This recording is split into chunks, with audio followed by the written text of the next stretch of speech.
तो बच्चों कैसे हैं आप सब? बहुत-बहुत स्वागत है आपका आज की इस वीडियो में।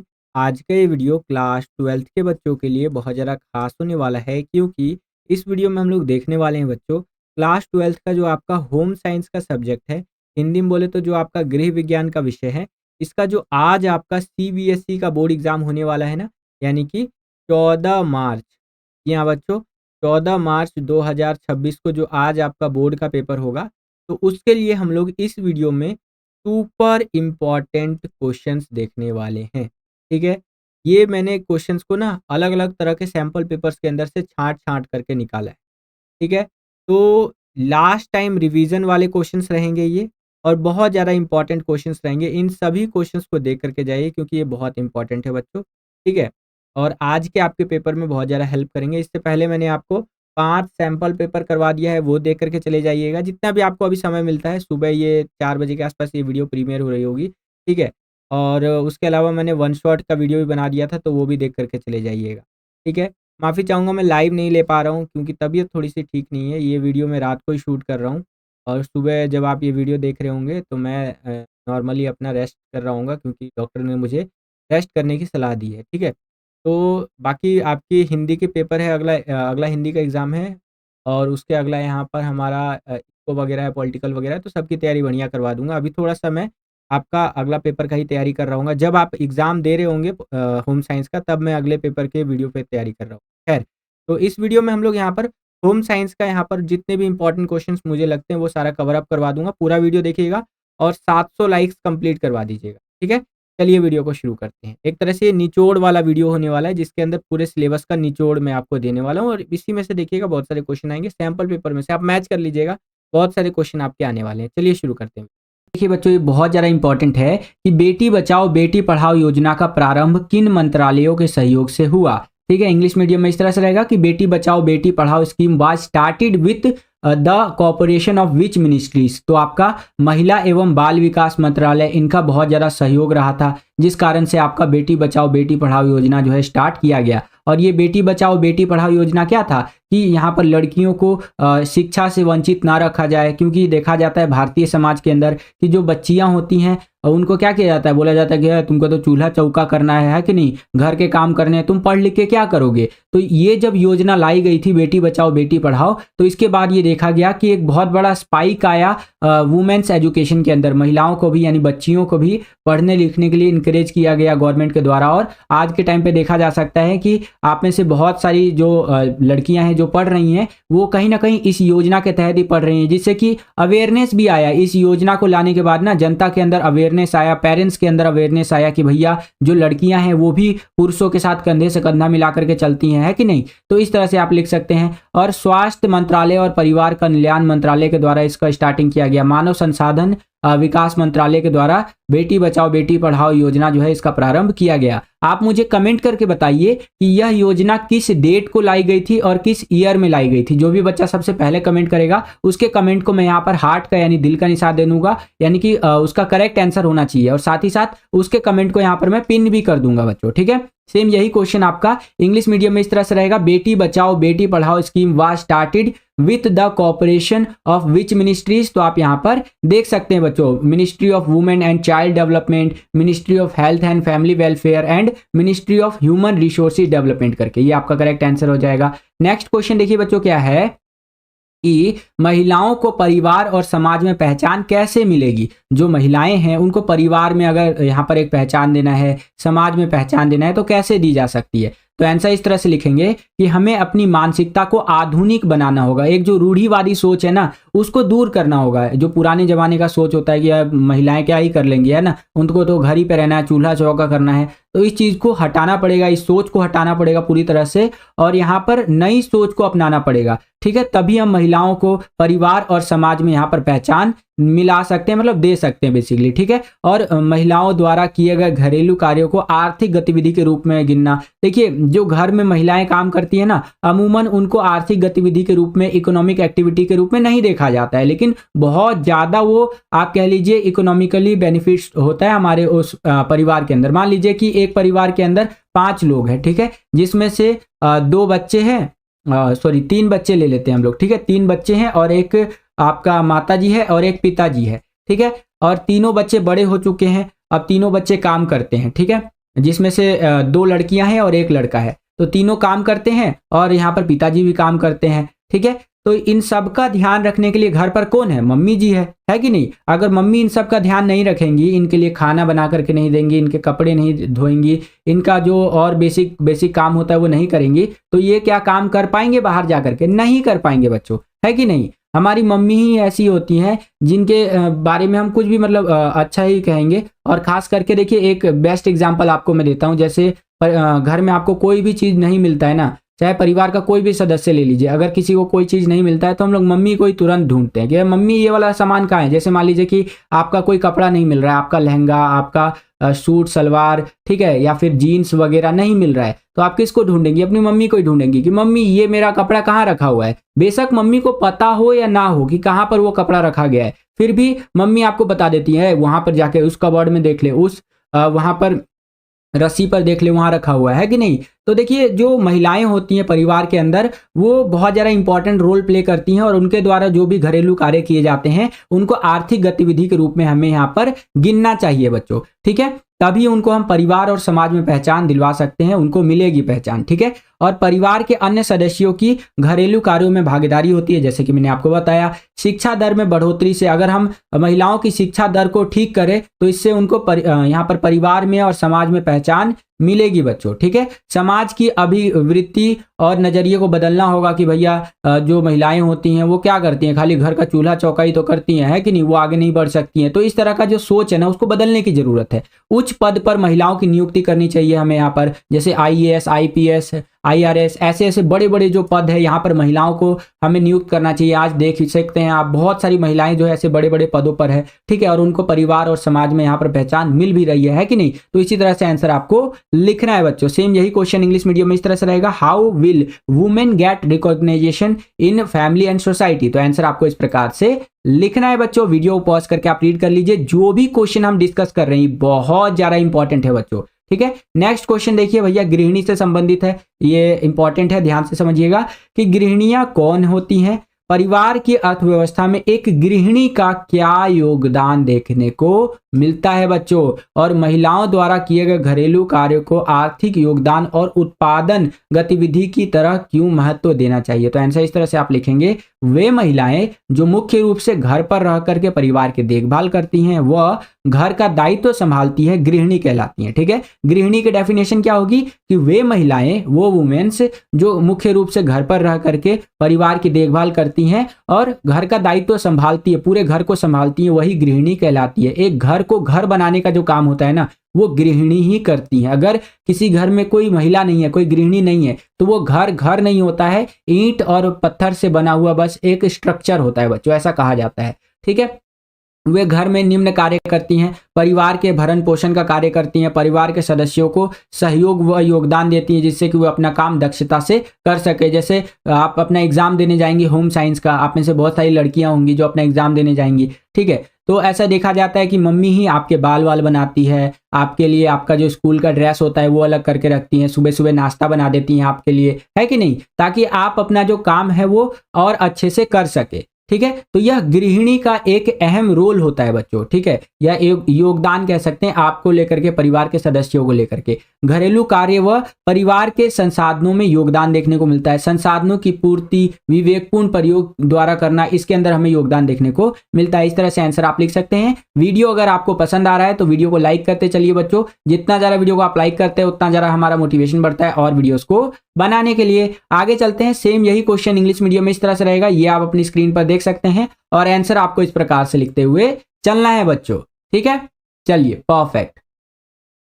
अब हम लोग आ गए चौथे क्वेश्चन के अंदर। यहाँ पर चौथा क्वेश्चन देखिए बच्चों, क्या है कि डॉक्टरी पोषण और आहार विशेषज्ञों की जीविका के लिए हम कैसे तैयारी कर सकते हैं, बताइए। तो आंसर इस तरह से आप लिखेंगे, डॉक्टरी पोषण और आहार विशेषज्ञ की जीविका की तैयारी, आहार विशेषज्ञता के लिए आवश्यक योगदान। देखिए योग्यताएं, सॉरी, अगर आपको आहार विशेषज्ञ बनना है यानी एक डाइटिशियन बनना है जो कि खाने से संबंधित एडवाइस देता है, तो उसके लिए बताया गया है यहाँ पर कि 10+2 यानी 12वीं होना चाहिए। इसके बाद आपको BSc करना पड़ेगा गृह विज्ञान के अंदर, फिर BSc डिग्री पोषण विज्ञान जीवन लेना पड़ेगा, फिर जैव रसायन सूक्ष्म जैविक या जैविक प्रौद्योगिकी में आपको यहाँ पर डिग्री लेना पड़ेगा। फिर आगे और कुछ कुछ बातें बताई गई हैं, वीडियो पॉज करके आप देख भी सकते हैं बच्चों। ठीक है, सेम यही क्वेश्चन इंग्लिश मीडियम में इस तरह से रहेगा और आंसर आपको इस प्रकार से लिखना है। वीडियो पॉज करके आप पूरा का पूरा रीड कर सकते हैं।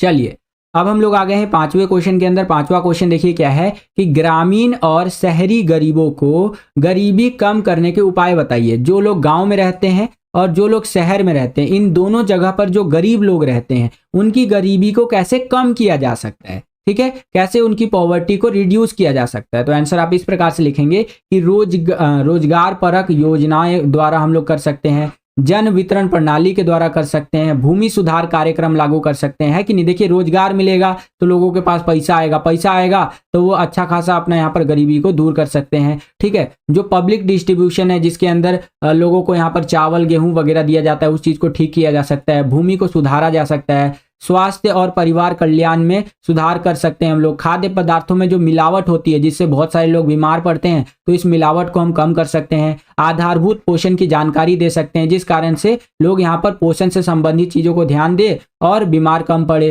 ताकि उनकी गरीबी यहाँ पर दूर हो सके, है कि नहीं। तो इस तरह से आंसर आप लिख सकते हैं। सेम यही क्वेश्चन आपका इंग्लिश मीडियम में इस तरह से रहेगा। यहाँ पर आप देख सकते हैं, tell the rural and urban poor about way to reduce poverty. ठीक है, तो आंसर आपको इस प्रकार से लिखना है बच्चों। नेक्स्ट क्वेश्चन देखिए यहाँ पर क्या है कि अल्प पोषण के उत्तरदायी कारक लिखे। जो अल्प पोषण होता है इंग्लिश में, जिससे आप यहाँ पर क्या कहते हैं, right the factors responsible for under nutrition. Under nutrition बोलते हैं बच्चों, तो इसके बारे में समझिए। अल्प पोषण के बारे में व्यक्तिगत स्तर पर तात्कालिक कारण की बात करें तो कुपोषण हो सकता है। कुपोषण के कारण क्या हो सकता है, अल्प यहाँ पर पोषण देखने को मिल सकता है, अक्षमता और मृत्यु तक हो सकती है, रोग हो सकता है कि नहीं। नेक्स्ट घरेलू पारिवारिक कारण यहाँ पर देख सकते हैं कि भोजन की अपर्याप्त उपलब्धता। अगर किसी के घर में भोजन नहीं है ठीक से तो यहाँ पर अल्प पोषण यानी कि न्यूट्रिएंट्स नहीं मिलेंगे उसको। ठीक है, अपर्याप्त मातृ एवं शिशु देखभाल के तरीके से, अगर माताएं अपने शिशुओं की देखभाल ठीक से नहीं करती हैं तो भी ये दिक्कत आ सकती है। अगर साफ सफाई नहीं है, जल नहीं है तो भी हो सकता है कि नहीं। कुछ और यहाँ पर चीजें बताई गई है, वीडियो को पॉज करके आप यहाँ पर रीड कर सकते हैं। मूलभूत कारण यहाँ पर बताए गए हैं, ये आप अपनी स्क्रीन पर देख सकते हैं बच्चों। ठीक है, चलिए सारी चीजें बहुत ज्यादा इंपॉर्टेंट है बच्चों, ध्यान रखिएगा। पेपर के लिए मैं बता रहा हूं, आपका जो भी क्वेश्चन करवाए जा रहे हैं ये पेपर में पहले आ रखे हैं। ओके बच्चों, चलिए सेम यही क्वेश्चन इंग्लिश मीडियम में इस तरह से रहेगा, right the factors responsible for under nutrition, और आंसर आपको इस प्रकार से लिखना है बच्चों। ये आप अपनी स्क्रीन पर देख सकते हैं। ठीक है बच्चों, चलिए परफेक्ट। अब हम लोग आ गए हैं 7वें क्वेश्चन के अंदर। 7वां क्वेश्चन देखिए क्या है कि खाद्य पदार्थ किन कारणों से संसाधित किए जाते हैं, खाद्य प्रौद्योगिकी का महत्व क्यों बढ़ गया है। यही क्वेश्चन इंग्लिश मीडियम में इस तरह से रहेगा कि for what reasons are food processed, यानी कि आज के टाइम पे जो फूड्स है वो बहुत ज्यादा प्रोसेस्ड क्यों हो गए हैं। ठीक है, and why has the importance of food technology increase. ठीक है, तो आंसर आप इस प्रकार से लिखेंगे, खाद्य पदार्थों का सुरक्षा काल बढ़ाने के लिए आजकल जो है खाने को प्रोसेस किया जाता है। एग्जाम्पल के लिए जो आप मैगी खाते हैं, मैगी क्या है, एक प्रोसेस फूड है। ठीक है, उसके अंदर बहुत सारा आर्टिफिशियल चीज डाला जाता है जिससे कि उसको लंबे समय तक यहाँ पर बचाया जा सके। अगर उसके अंदर आर्टिफिशियल केमिकल उमिकल नहीं डाला जाएगा, आर्टिफिशियल चीजें नहीं डाली जाएंगी, तो वो लंबे समय तक नहीं बच के रह सकता है। एक चिप्स खाते हैं आप, चिप्स का पैकेट फाड़ेंगे तो जो उसके अंदर से चिप्स निकलता है वो भी आपका प्रोसेस फूड के अंदर कैटेगरी में आ जाता है कि नहीं। तो इसी तरह से आंसर आपको लिखना है। अगला पॉइंट देखिए क्या बता रखा है कि उन्नत परिवहन संचार और बढ़ते यहाँ पर औद्योगिकीकरण के कारण विविधता आवश्यकताओं के कारण भी यहाँ पर खाद्य पदार्थों को यहाँ पर संशोधित किया जाता है या संसाधित किया जाता है, बोले तो प्रोसेस किया जाता है। ठीक है, कुछ और बेसिक बातें बताई गई हैं, वीडियो को पॉज करके आप रीड कर सकते हैं बच्चों। सेम यही क्वेश्चन इंग्लिश मीडियम में इस तरह से रहेगा और आंसर आपको इस प्रकार से लिखना है।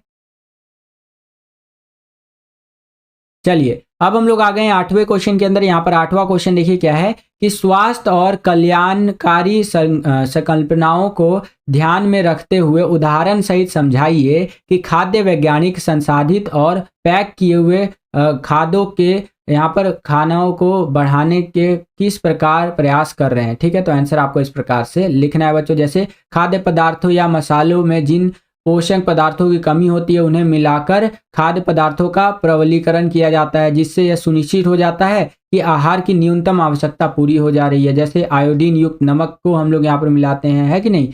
तो इस तरह से आप आंसर लिख सकते हैं बच्चों। मोस्टली क्वेश्चंस आप देख लीजिए, बिल्कुल ध्यान से देखते हुए चलिए। आपका जो एग्जाम होने वाला है होम साइंस का, उसके लिए बहुत ज्यादा इंपॉर्टेंट है बच्चों। ये सेम यही क्वेश्चन इंग्लिश मीडियम में इस तरह से रहेगा और आंसर आपको इस प्रकार से लिखते हुए चलना है बच्चों।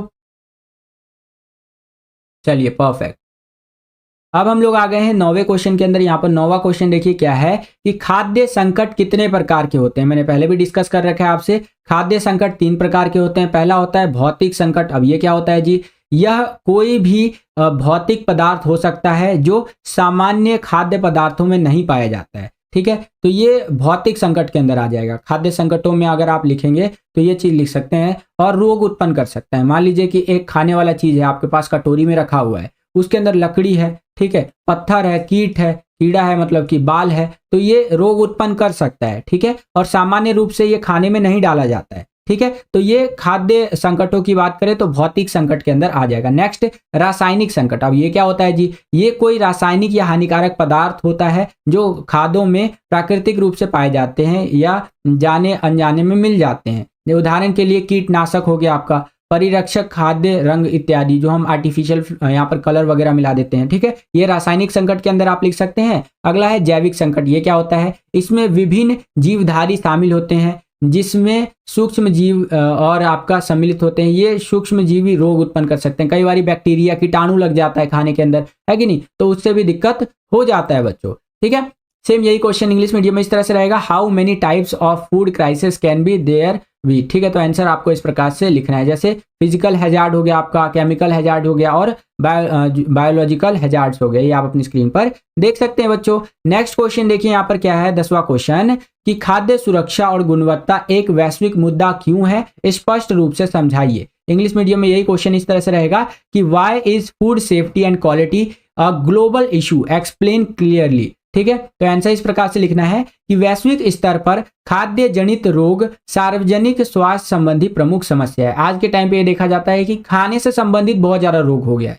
ठीक है, कोई बंदा मोमोज खा रहा है तो मोमोज के अंदर दिक्कत है भैया। मैं अभी कुछ दिन पहले इंस्टाग्राम पे रील देख रहा था तो उसमें मैंने देखा, बताया जा रहा है दिल्ली में कई जगह मोमोज का सैंपल लिया गया और उस सैंपल में यह पाया गया कि मोमोज के अंदर जो होता है ना, पत्ता गोभी वगैरह जो भी मिलाया होता है आपका, ठीक है, वो सड़ा गला मिलाया जाता है उसके अंदर। और मोमोज के अंदर बच्चों कुत्ते का मीट मिलाया गया है। जो चिकन मोमोज खाते हैं ना कई लोग, उसके अंदर कुत्ते का मीट मिला करके लोगों को खिला दिया जाता है। सोचिए तो कितना ज्यादा डेंजर हो सकता है ये लोगों के लिए, है कि नहीं भैया। कोई जा रहा है यहाँ पर चिकन मोमोज खाने, उसको कुत्ता वाला मोमोज खिला रहे हैं, तो ये दिक्कत वाला बात है कि नहीं है। इसीलिए खाद्य की सुरक्षा और गुणवत्ता एक वैश्विक मुद्दा बनती जा रही है, क्योंकि खाद्य जनित रोग सार्वजनिक स्वास्थ्य संबंधी प्रमुख समस्या है बच्चों। वर्ष 2005 में दस्त जैसे रोग से 18 लाख लोगों की मृत्यु हुई थी। सोचिए 2005 में दस्त जैसा एक छोटा सा बीमारी और उससे कितने लोगों की मृत्यु हुई थी बच्चों,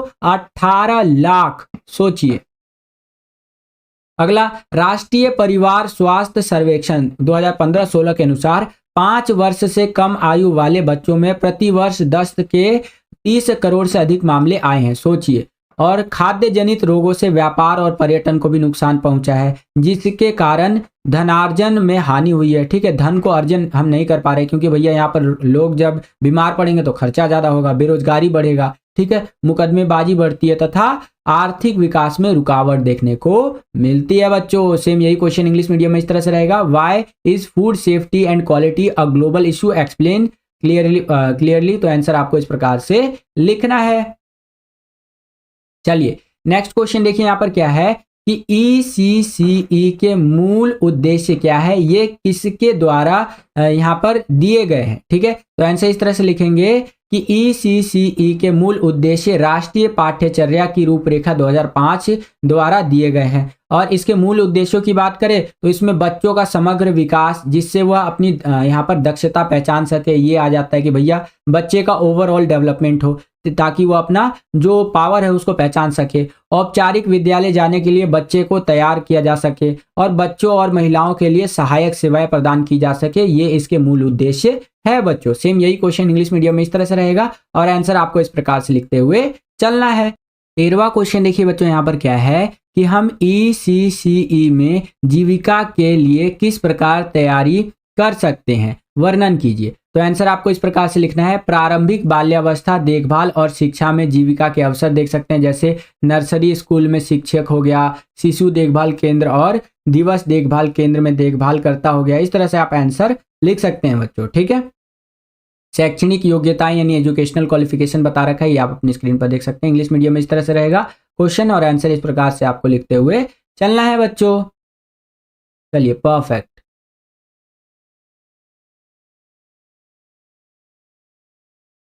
अब हम लोग आ गए 14वें क्वेश्चन के अंदर। यहाँ पर देखिए क्या है कि विद्यालय पूर्व बच्चा कौन होता है, ठीक है, और इस बच्चे के देखभालकर्ता से क्या अपेक्षाएं की जाती हैं। तो आंसर इस प्रकार से आप लिखेंगे कि विद्यालय पूर्व बच्चा वह होता है जो किसी ऐसे परिवेश में रहने के लिए तैयार होता है जो परिवार के जैसे कि बाहर होता है, ठीक है, परिवार से बाहर होता है, ओके। और विद्यालय पूर्व बच्चे के देखभालकर्ताओं से निम्नलिखित अपेक्षा की जाती है, जैसे शिक्षक बच्चों को खेल खेल में सिखाएं, वह बच्चों को रोमांच व दिलचस्प तरीके से पढ़ाएं, है ना। इस तरह से आप आंसर लिख सकते हैं बच्चों।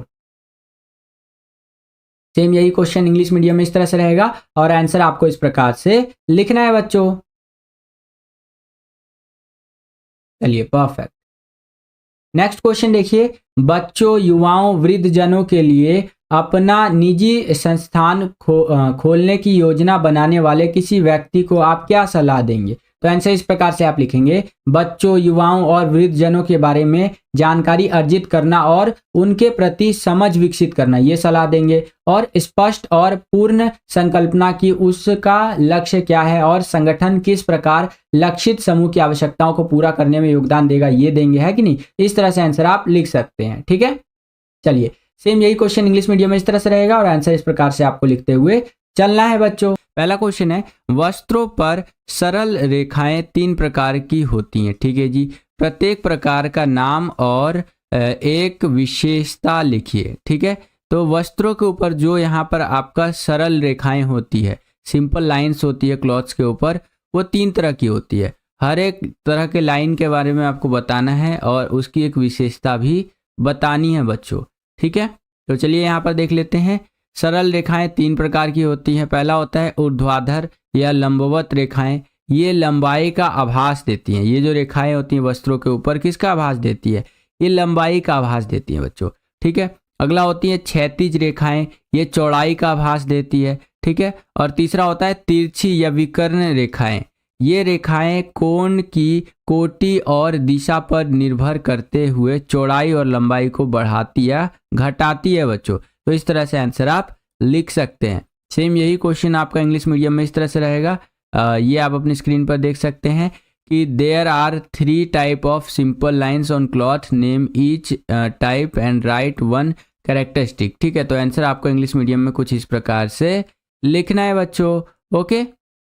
चलिए परफेक्ट, आगे चलते हैं। अगला क्वेश्चन देखिए, यहाँ पर दूसरा क्वेश्चन क्या है कि रोहन अपनी पोशाक संबंधित रंग योजना द्वारा सजाना चाहता है, उसे विभिन्न संबंधित रंग योजनाएं समझाइए ताकि वह उचित चयन कर सके, ठीक है। तो यहाँ पर रोहन है बच्चों जो कि अपनी पोशाक से संबंधित रंग योजना द्वारा सजाना चाहता है, ठीक है, सजाना चाहता है, उसे विभिन्न संबंधित रंग योजनाएं समझानी है। तो आंसर इस तरह से लिखेंगे, संबंधित रंग योजनाएं रंग चक्र के नज़दीक वाले रंग का प्रयोग करके बनती हैं।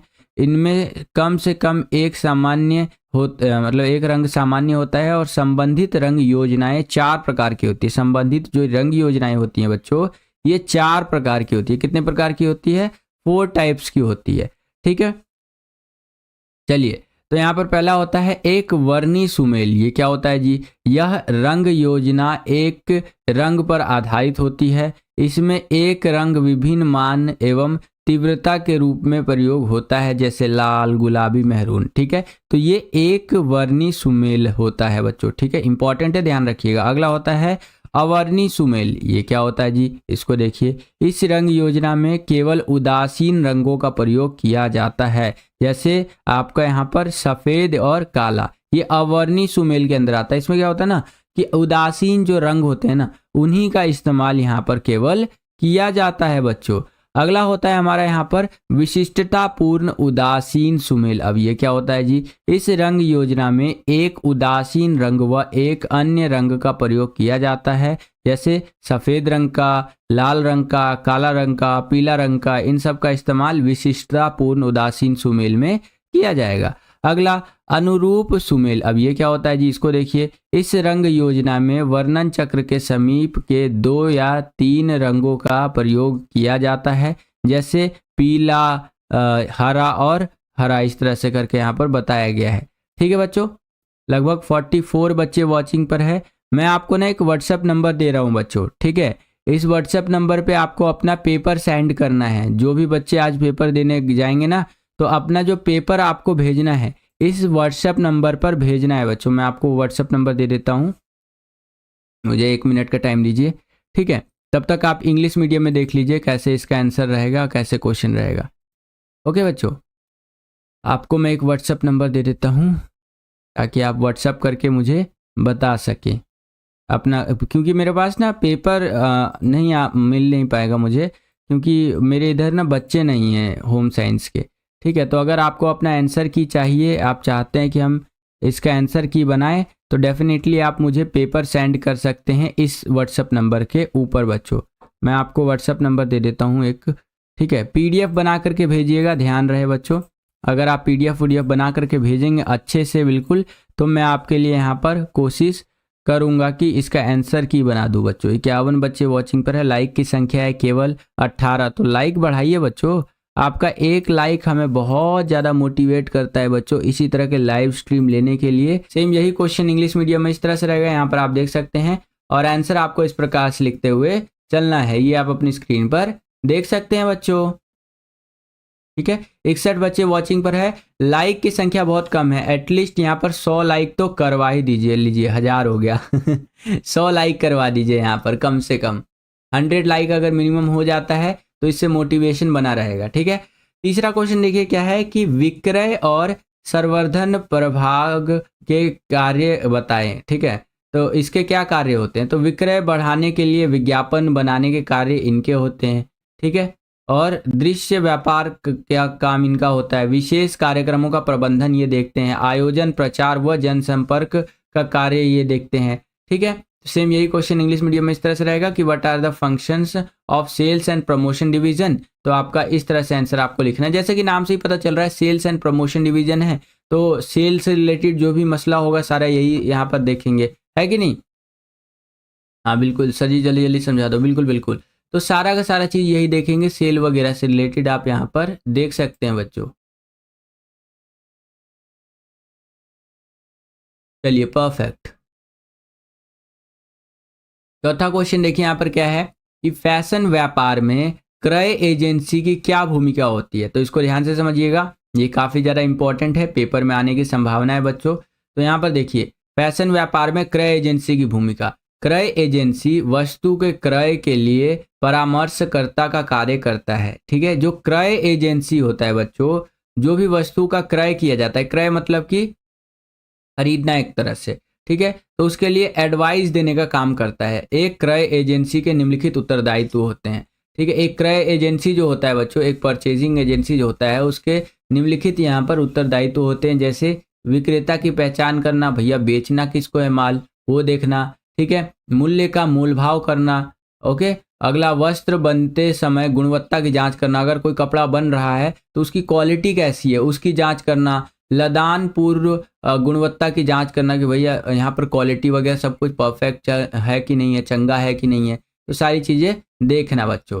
ठीक है, तो इस तरह से आप यहाँ पर लिख सकते हैं। आशा करता हूँ कि आपको समझ में आया होगा। लाइक की संख्या बहुत कम है बच्चों, केवल 38 लाइक है अभी के टाइम पे। इसको 100 लाइक तक टच कीजिए, 100 लाइक तक करवाइए। ठीक है बच्चों, चलिए सेम यही क्वेश्चन इंग्लिश मीडियम में इस तरह से रहेगा कि what is the role of purchasing agency in fashion business. ठीक है, तो आंसर इस तरह से लिखेंगे, purchasing agency work as a consult for purchasing goods. A purchasing agent has the following responsibilities. तो यहाँ पर आप देख सकते हैं इस प्रकार से आंसर आपको लिखना है बच्चों। ओके, चलिए परफेक्ट। आई होप कि आपको समझ में आ रहा होगा। सर ये इंपॉर्टेंट है, बिल्कुल बिल्कुल इंपॉर्टेंट है। आर्मी लवर जय झा सर, जय श्री राम, जय श्री राम भाई, जय श्री राम। सर स्कूल 9 बजे जाना है, क्लास अभी भी चल रही है। बिल्कुल बिल्कुल, रिवीजन क्लास चल रही है और इंपॉर्टेंट क्वेश्चन की क्लास चल रही है। ये सारे क्वेश्चन मैंने आपको कई सारी वीडियो में करवाए भी है और नहीं भी करवाए, इसीलिए एक इस डेडिकेटेड वीडियो के अंदर इंपॉर्टेंट क्वेश्चन सारे मैं आपको करवा रहा हूँ बच्चों। बिल्कुल भी इस लाइव क्लास को मिस मत कीजिएगा, ठीक है बच्चों। चलिए अगला क्वेश्चन देखिए, 5वां क्वेश्चन की शैली और फैशन में क्या अंतर होता है। जो शैली होता है बच्चों और फैशन होता है, इसमें अंतर क्या होता है। तो देखिए शैली का मतलब होता है आपका स्टाइल। क्या मतलब होता है बच्चों, स्टाइल। और फैशन का मतलब तो फैशन होता ही है, ठीक है। तो इन दोनों के बारे में समझ लेते हैं, शैली और फैशन में क्या अंतर होता है।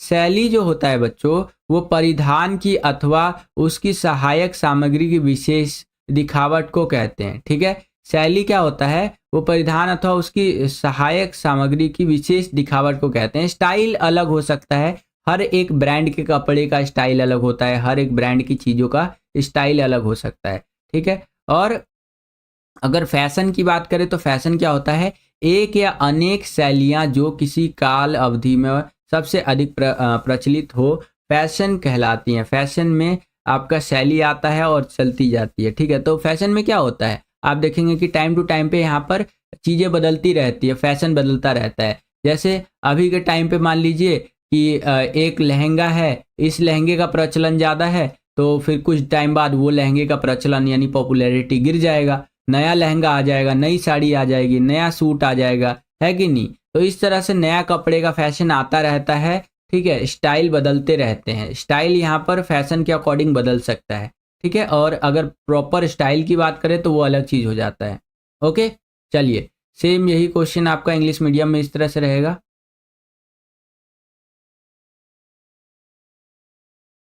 यहाँ पर देख सकते हैं सेम यही क्वेश्चन इंग्लिश मीडियम में इस तरह से कि what is the difference between style and fashion. तो style is the special appearance of the garments और इट्स एक्सेसरीज, ठीक है। और आपका यहाँ पर फैशन के बारे में बता रखा है कि वन और more styles which are most popular in any period of time are called fashion. Style come and go in fashion, ठीक है। तो इस तरह से आंसर आपको लिखना है बच्चों। ओके बच्चा बाटी, चलिए यहाँ पर ऑलमोस्ट 75 बच्चे वॉचिंग पर है और लाइक की संख्या है केवल और केवल 56, ठीक है। 56 लाइक है मैं देख पा रहा हूँ। तो एटलीस्ट इसको 100 लाइक तक ले जाइए बच्चों, 100 लाइक करवाइए कम से कम, ठीक है। चलिए यहाँ पर छठा क्वेश्चन देख लेते हैं। ये क्वेश्चन मैं कहूँगा मोस्ट इंपॉर्टेंट क्वेश्चन है, इसको बिल्कुल ध्यान से कर लीजिए, ठीक है। कि घरेलू और व्यावसायिक लॉन्ड्री के बीच में अंतर क्या होता है। इंग्लिश मीडियम में यही क्वेश्चन इस तरह से रहेगा, list 4 differences between home and commercial laundry, ठीक है। तो घरेलू लॉन्ड्री में और व्यावसायिक लॉन्ड्री में क्या अंतर होता है वही आपको यहाँ पर बताना है। तो अगर बात करें घरेलू लॉन्ड्री की, तो इसमें कपड़ों की मात्रा कम होती है, 5 से 10 किलो कपड़ा ही हम इसके अंदर धोते हैं। जैसे घर के अंदर कपड़ा उपड़ा धोते हैं तो क्या होता है, कम ही कपड़ा होता है ना। ऐसा तो है नहीं कि बाहर वाले का भी हम कपड़ा जो है लेके आ जाते हैं और अपने घर में धो देते हैं, ऐसा नहीं होता है। तो हम कम कपड़े धोते हैं, इसमें कपड़ों की मात्रा क्या होती है, कम होती है, ठीक है। रिकॉर्ड की कोई ज़रूरत नहीं होती, इसकी कोई आवश्यकता नहीं होती कि भैया किसका कपड़ा धुला है किसका कपड़ा नहीं धुला है। तो ऐसा कोई यहाँ पर लेखा जोखा हमें रखने की ज़रूरत नहीं है बच्चों, ठीक है। और विभिन्न कार्यों के लिए कोई अलग खंड नहीं होता है। मान लीजिए कपड़े को धोने के लिए, कपड़े को सुखाने के लिए, फिर प्रेस करने के लिए, फिर यहाँ पर रखने के लिए, इन सब के लिए कोई अलग से सेक्शन नहीं होता है बच्चों। आपको मम्मी सब कुछ देख लेती है या आपकी बहन जी जो होती हैं वही सब कुछ देख लेंगी, कपड़ा धोने से लेकर के, सुखाने से लेकर के और उसको मोड़ करके अलमारी में रखने तक, ठीक है, सारा चीज़ देख लेंगी। सर क्लास कब तक चलेगी। देखिए इंपॉर्टेंट क्वेश्चन कर रहे हैं, इनको एंड करके हम मतलब देखते हैं। ऑलमोस्ट 15 क्वेश्चन हम देखने वाले हैं जो बहुत ज़्यादा इंपॉर्टेंट है, उसके बाद क्लास एंड हो जाएगी, ठीक है। यहाँ पर देखिए बताया गया है घरेलू लॉन्ड्री में कि उपयोग किए जाने वाले उपकरण जैसे ब्रश, बाल्टी, धुलाई मशीन इनका आदि प्रयोग किया जाता है। मतलब कि घरेलू लॉन्ड्री है, ठीक है, घर का यहाँ पर आपका लॉन्ड्री है, तो इसके अंदर जाहिर सी बात है ब्रश का इस्तेमाल किया जाएगा, बाल्टी का इस्तेमाल किया जाएगा, आपका जो वॉशिंग मशीन होता है इसका इस्तेमाल किया जाएगा, है कि नहीं? Very good. तो इन सब के इस्तेमाल से हमारा यहाँ पर घरेलू लॉन्ड्री के अंदर कपड़े वगैरह को धोया जाता है। ठीक है बच्चों, चलिए आगे चलते हैं। अगला है व्यावसायिक लॉन्ड्री, कमर्शियल लॉन्ड्री। जैसे नाम से ही पता चल रहा है कि कमर्शियल है ये, तो यहाँ पर क्या होगा कि बहुत सारे बाहर के कपड़े आएंगे, उनको धोया जाएगा, है कि नहीं? क्योंकि इसमें एक तरह से पैसा कमाना है। तो देखिए कपड़ों की मात्रा अधिक होती है, 100 किलोग्राम से भी अधिक होती है, यानी कि 100 किलो से भी अधिक होती है। उचित रिकॉर्ड रखा जाता है, इसके अंदर प्रॉपर रिकॉर्ड रखा जाता है कि हाँ ये शर्मा जी का कपड़ा है, ये वर्मा जी का कपड़ा है कि नहीं? इस तरह से करके प्रॉपर यहाँ पर रिकॉर्ड रखा जाता है। निरीक्षण की जाती है, छटाई, सुखाने, इस्त्री आदि के लिए अलग अलग सेक्शन होते हैं, अलग अलग खंड होते हैं इसके अंदर, क्योंकि ये कमर्शियल लॉन्ड्री है बच्चों, यहाँ पर पैसा कमाना है। कपड़ा उपड़ा धो करके कपड़े से रिलेटेड पैसा कमाने की बात होगी, ठीक है? तो यहाँ पर हर एक चीज के लिए अलग अलग सेक्शन होते हैं बच्चों, ठीक है? बड़े बड़े उपकरण जैसे शुष्कर यानी कपड़े सुखाने वाले, रोलर, इस्त्री आदि का प्रयोग किया जाता है। इसमें जब कपड़ों की संख्या ज़्यादा होगी तो बड़े बड़े उपकरणों का भी प्रयोग किया जाएगा, है कि नहीं? बड़े बड़े यहाँ पर चीज़ें लगेंगी। ओके, हाँ, यहाँ 100 किलो से भी अधिक होता है, ठीक है, जो क्वांटिटी होता है। चलिए यही क्वेश्चन इंग्लिश मीडियम में इस तरह से रहेगा कि list 4 differences between home and commercial laundry. तो आंसर इस तरह से लिखना है आपको कि हाउस होल्ड लॉन्ड्री के अंदर the amount of cloth is less than 5 to 10 kg। इसके अंदर कोई रिकॉर्ड की रिक्वायरमेंट नहीं होती है, ठीक है? कोई अलग से सेपरेट सेक्शंस नहीं बनाए जाते हैं टास्क करने के लिए। और इसके अंदर क्या होता है, नॉर्मल चीज़ें जैसे ब्रश हो गया, बकेट हो गया, वॉशिंग मशीन हो गया, इनका इस्तेमाल करके ही कपड़े धो लिए जाते हैं। ठीक है बच्चों, इसके आगे चलते हैं। तो यहाँ पर कमर्शियल लॉन्ड्री के बारे में बता रखा है कि the amount of clothing is large. आपका 100 kg से भी ज़्यादा हो सकता है। कमर्शियल लॉन्ड्री के अंदर क्लॉथ्स प्रॉपर रिकॉर्ड रखा जाता है, मेंटेन किया जाता है। और यहाँ पर अलग अलग सेक्शंस होते हैं बच्चों, इंस्पेक्शन करने के लिए, सॉर्टिंग करने के लिए, ड्राई करने के लिए, आयरन करने के लिए, सबके लिए अलग अलग सेक्शंस होते हैं। बड़े बड़े इक्विपमेंट्स यहाँ पर इस्तेमाल किए जाते हैं, जैसे ड्रायर हो गया, रोलर हो गया, आयरन हो गया, इन सब चीज़ों का इस्तेमाल किया जाता है बच्चों, ठीक है? तो इस तरह से आप आंसर लिख सकते हैं। 88 बच्चे वॉचिंग पर है और लाइक की संख्या है केवल और केवल 66। होम साइंस का पेपर इजी आता है। हाँ बिल्कुल, होम साइंस का पेपर में थोड़ा सा आपको सहूलियत देखने को मिल सकता है, लास्ट ईयर के अनुभव के अनुसार आपको मैं बता रहा हूँ। 7वां क्वेश्चन देखिए क्या है कि एक अस्पताल में किन वस्त्रों की धुलाई व देखरेख की आवश्यकता होती है। ठीक है, एक अस्पताल जो होता है, एक हॉस्पिटल जो होता है, इसके अंदर कौन से वस्त्र जो होते हैं उनकी धुलाई और देखरेख की आवश्यकता हमें होती है बच्चों। तो आंसर आप इस प्रकार से लिखेंगे कि संस्थाओं में बिछाने व ओढ़ने के कपड़े जैसे चादर, कंबल, इनकी धुलाई और देखरेख की जरूरत होगी, है कि नहीं? जो संस्थाएं होती हैं, अलग अलग सेक्शंस होते हैं, वहाँ पर जो कंबल होते हैं, चादर होते हैं, इनको भैया यहाँ पर धोने की हमें ज़रूरत होती है बच्चों, ठीक है? और देख रेख करने की ज़रूरत होती है। कर्मचारियों के कपड़े और वर्दियों की देख रेख, धुलाई, ये बहुत ज़्यादा मैटर करता है भैया। जो कर्मचारी है उनके जो कपड़े हैं वो सही से धुल रहे हैं कि नहीं धुल रहे हैं, है कि नहीं? और साथ ही साथ यहाँ पर आपका उनकी देख रेख हो रही है कि नहीं हो रही है, क्योंकि भैया साफ सफाई तो बहुत ज़रूरी है अस्पतालों के अंदर। ओके, अगला, संस्था के कमरों में सज्जा की सामग्री है कि नहीं है। एन टोपियाँ, सिर के परिधान, मास्क वगैरह अवेलेबल है कि नहीं है, इनकी देखरेख करना बहुत ज़्यादा जरूरी होता है। मान लीजिए कि कोई सर्जन है, डॉक्टर यहाँ पर जो सर्जरी करने जा रहा है और उसको यहाँ पर जो है वो मिला ही नहीं, मास्क मिला ही नहीं, तो सर्जरी कैसे करेगा, है कि नहीं? तो ये चीज़ें बहुत ध्यान रखने योग्य होती हैं अस्पतालों के अंदर। अस्पताल में रोगियों की और होटलों में ग्राहकों की पोशाक, ये सारी चीज़ें ध्यान में रखी जाती है। जो रोगी होते हैं, पेशेंट्स होते हैं, उनके पोशाक, कपड़े वगैरह का बहुत ध्यान रखा जाता है कि नहीं बच्चों? इस तरह से आप यहाँ पर लिख सकते हैं। और मैं आपके लिए एक बारी चैट सेक्शन में ऑल द बेस्ट लिख देता हूँ एक बारी।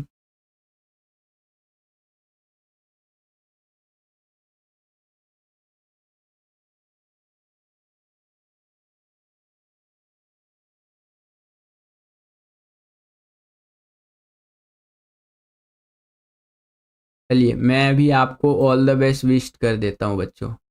ऐसे मैंने कल ही विश कर दिया था आपको, लेकिन आज भी मैं आपके लिए ऑल द बेस्ट यहाँ पर डाल देता हूँ, ठीक है? Just a second. All the best आज के एग्जाम के लिए। ठीक है बच्चों,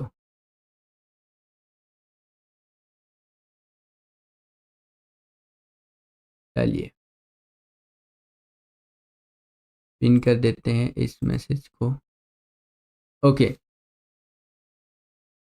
ठीक है, तो ऑल द बेस्ट है आप सभी को एग्जाम के लिए बच्चों।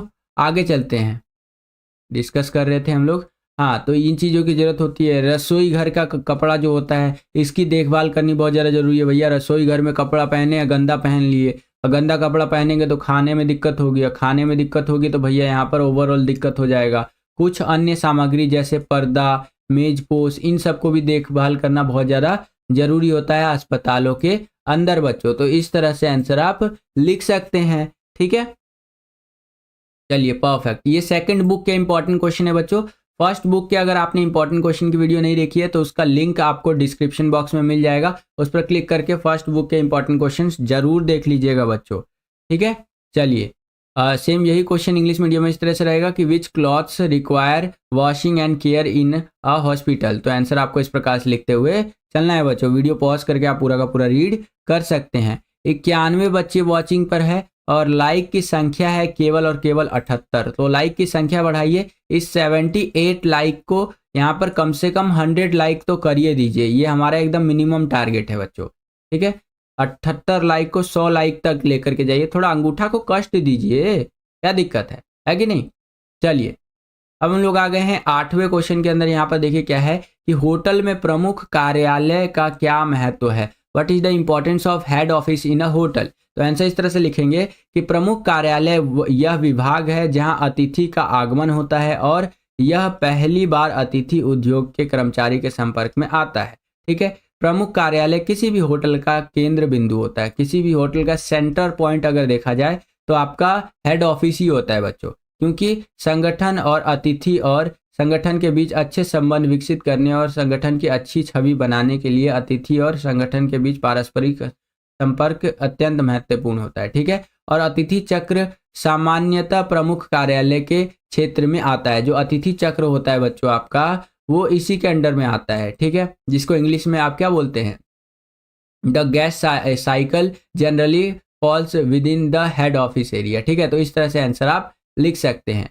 और यहाँ पर लगभग 113 बच्चे वॉचिंग पर है। लाइक की संख्या बहुत कम है बच्चों, केवल और केवल 82 लाइक है। 82 लाइक से काम नहीं चलने वाला है बच्चों। 82 लाइक्स को इंक्रीज कीजिए और 100 लाइक टच कर दीजिए बच्चों, है कि नहीं। 113, अब 113 बच्चे वॉचिंग पर है। तो जो भी बच्चे अभी तक लाइक नहीं किए, लाइक जरूर कर दीजिएगा। आपका एक लाइक हमें बहुत ज़्यादा मोटिवेट करता है बच्चों इसी तरह की वीडियोस को बनाने के लिए। नेक्स्ट, अब हम लोग आ गए हैं 9वें क्वेश्चन के अंदर।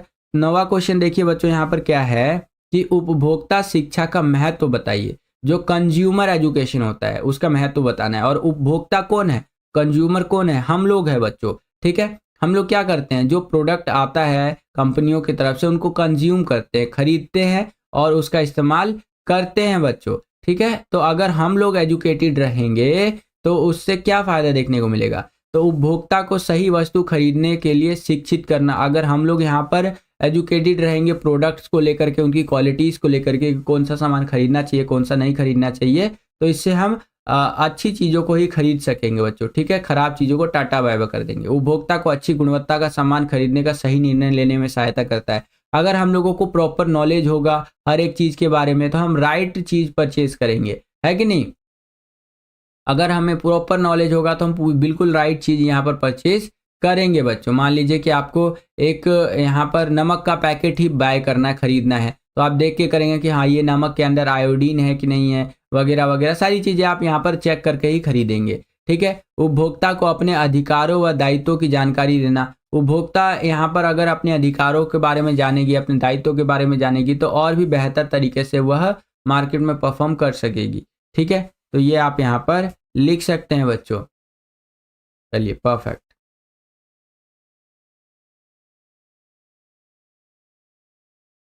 ओके, आगे चलते हैं। 121 बच्चे वॉचिंग पर है और लाइक की संख्या है केवल 95। तो लाइक की संख्या बढ़ाइए बच्चों। ठीक है, अगला, उपभोक्ता सतर्क रहता है तथा अनुचित दबाव और कुचालो विज्ञापनों का शिकार नहीं होता है। अगर हम लोग एजुकेटेड रहेंगे तो यहाँ पर जो ऐसे विज्ञापन होते हैं जो हमें फंसाने का काम करते हैं एक तरह से, कि ले लो, खरीद लो, ये सामान खरीद लो। तो उन चीज़ों से हम दूर रहेंगे बच्चों, ठीक है। इसीलिए कंज्यूमर एजुकेशन बहुत ज़्यादा ज़रूरी है। अगला, सुरक्षित, विश्वसनीय और अच्छी गुणवत्ता की वस्तुएं सस्ते दाम पर हम पा सकते हैं, यानी कि अच्छी क्वालिटी की चीज़ें हम अच्छे दाम पे पा सकेंगे अगर हम एजुकेटेड रहेंगे तो। अगर कोई समस्या आए तो उपभोक्ता उचित कार्रवाई कर शिकायत दर्ज करवा सकता है। अगर कोई दिक्कत आया कोई प्रोडक्ट लेते वक्त हमें, तो हम अच्छी कार्रवाई कर सकते हैं भैया उसके ऊपर, और अपना यहाँ पर जो समाधान है वो निकाल सकते हैं, ठीक है। चलिए 97 लाइक हो गया है, हम 100 लाइक के बहुत करीब है बच्चों। सेम यही क्वेश्चन इंग्लिश मीडियम में इस तरह से रहेगा कि explain the importance of consumer education, और आंसर इस प्रकार से आपको लिखना है बच्चों, ठीक है। 98 लाइक हो चुका है, वेरी गुड। 115 बच्चे वॉचिंग पर है। आंसर आपको इंग्लिश मीडियम में इस तरह से लिखना है, जो आपका कंज्यूमर एजुकेशन है इसको लेकर के, ये आप अपनी स्क्रीन पर देख सकते हैं बच्चों। चलिए परफेक्ट। ओके, अब हम लोग आ गए हैं 10वें क्वेश्चन के अंदर। यहाँ पर देखिए क्या है कि किन्हीं 3 उपभोक्ता संगठनों के नाम बताइए, ये कहाँ कार्यरत है, और उनके द्वारा प्रकाशित पत्रिका का नाम भी लिखिए, ठीक है। तो 3 उपभोक्ता संगठनों की बात करें तो पहला आप लिख सकते हैं वॉयस दिल्ली, जो कि भारत पत्रिका आपका जैसो कि कंज्यूमर वॉयस, ये आपका यहाँ पर पत्रिका हो जाएगा, ठीक है। ये वॉयस दिल्ली भारत के अंदर है हमारा, ठीक है। और ये पत्रिका की बात करें इसकी, तो इसका पत्रिका हो जाएगा कंज्यूमर वॉइस, ठीक है। तो 3 उपभोक्ता संगठनों की बात हम कर रहे हैं, उसमें से पहला मैंने आपको बता दिया। दूसरा है आपका CERC, जो कि अहमदाबाद इंडिया के अंदर है, और पत्रिका की बात करें तो इनका पत्रिका, इनका मैगजीन है इनसाइट, ठीक है। अगला है उपभोक्ता संघ, जो कि अमेरिका के अंदर है, और पत्रिका की बात करें तो इनका पत्रिका है बच्चों यहाँ पर कंज्यूमर रिपोर्ट करके। सेम यही क्वेश्चन इंग्लिश मीडियम में इस तरह से रहेगा। यहाँ पर आप देख सकते हैं कि name any 3 consumer organisations, where do they work, also write the name of the magazine publish by them, ठीक है। तो पहला हो जाएगा वॉइस ऑफ दिल्ली, जो कि इंडिया में है, और इनके मैगजीन की बात करें तो कंज्यूमर वॉइस हो जाएगा। अगला है CERC, ठीक है, जो कि आपका अहमदाबाद इंडिया में है, इसका मैगजीन का नाम हो जाएगा इनसाइट। और लास्ट में है कंज्यूमर एसोसिएशन, जो कि अमेरिका में है, इसका मैगजीन का नाम हो जाएगा कंज्यूमर रिपोर्ट। बच्चों ये बहुत ज़्यादा इंपॉर्टेंट है, ध्यान रखिएगा। और यहाँ पर हम लोग अपने 100 लाइक के टारगेट को टच कर चुके हैं। 111 लाइक हमारा हो चुका है, वेरी गुड बच्चों। क्या ये 200 लाइक तक हो सकता है? चलिए आपकी मर्जी है, करवाना चाहे तो करवा सकते हैं। वैसे 100 लाइक का टारगेट हो गया, इसके लिए दिल से धन्यवाद आपको। ऐसे प्यार और सपोर्ट बनाए रखिए बच्चों, ठीक है। बस एंड करेंगे 15 क्वेश्चन टोटल डिस्कस करके, ज़्यादा हम डिस्कस उतना नहीं करेंगे क्योंकि आपका एग्जाम भी है बच्चों, है ना। 11वां क्वेश्चन यहाँ पर देखिए क्या है कि सीमा ने जो बिजली की इस्त्री पिछले महीने खरीदी थी अब खराब हो गई है, इस संदर्भ में उसके 3 अधिकार व 3 दायित्व बताइए। अब सीमा नाम की एक लड़की है, ठीक है। उसने क्या किया था, उसने एक इस्त्री खरीदा था, ठीक है। और इस्त्री खरीदने से क्या हुआ, उसका यहाँ पर इस्त्री खराब हो गया। पिछले महीने इस्त्री खरीदा था, अब एक ही महीने में उसका खराब हो गया। इसके संदर्भ में बताना है कि उसके 3 अधिकार और 3 दायित्व क्या है। तो 3 अधिकारों की बात करें तो आप लिख सकते हैं सुरक्षा का अधिकार है उसके पास, सूचना किए जाने का अधिकार है, और शिकायत निवारण प्राप्त करने का अधिकार उसके पास है। उसका अब दायित्व क्या बनता है, उसे खरीदने से पहले लेबल, ब्रोशर पर दी गई सारी जानकारी को पढ़ना चाहिए था, ठीक है। कि भैया कैसे हमें यहाँ पर आयरन को इस्तेमाल करना है, इस्त्री को इस्तेमाल करना है बच्चों, ठीक है। सारी चीज़ें उसे पढ़नी चाहिए थी, ये इसका दायित्व बनता है। उसके आगे चले तो उसे मानकीकरण चिन्ह यानी ISI वाली इस्त्री की ही खरीदनी चाहिए थी। ISI मार्क वाला इस्त्री जो होता है वही उसे खरीदनी चाहिए थी बच्चों, ठीक है। और खरीदते समय इस्त्री का पक्का बिल लेना चाहिए था, और इस बिल को संभाल कर रखना चाहिए था, ठीक है बच्चों। सेम यही क्वेश्चन इंग्लिश मीडियम में इस तरह से रहेगा, ये आप अपनी स्क्रीन पर देख सकते हैं। और आंसर आपको इस प्रकार से लिखते हुए चलना है बच्चों, ये आप अपनी स्क्रीन पर देख सकते हैं। और MCQ क्वेश्चंस भी हम लोग डिस्कस करेंगे बच्चों वीडियो के लास्ट में, ठीक है बच्चों। MCQ क्वेश्चंस भी कुछ हमारे हैं जो हम यहाँ पर डिस्कस कर लेंगे, है कि नहीं, कोई भी कसर नहीं छोड़नी है तैयारी में, ठीक है। चलिए परफेक्ट परफेक्ट।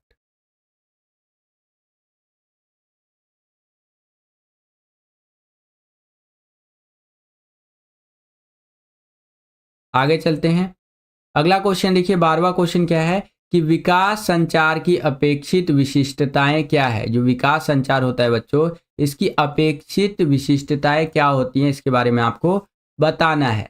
ठीक है, तो आंसर आप इस प्रकार से लिखेंगे, मुख्य रूप से ये लोगों को सूचना देना, शिक्षित करना तथा जागरूक बनाने में सहायक होता है। जो आपका विकास संचार होता है बच्चों, ये लोगों को सूचना देने, शिक्षित करने और जागरूक करने में बहुत ज़्यादा सहायक होता है, हेल्पफुल होता है बच्चों। ठीक है, तो इस तरह से आप लिख सकते हैं। अगला, यह पिछड़े, कमजोर तथा उपेक्षित समाज समुदाय के लोगों के जीवन स्तर को अच्छा करने में भी सहायक होता है। जो पिछड़े वर्ग से लोग हैं, उनको ये विकास संचार जो होता है, ये बहुत ज़्यादा एक तरह से सहायता करता है बच्चों।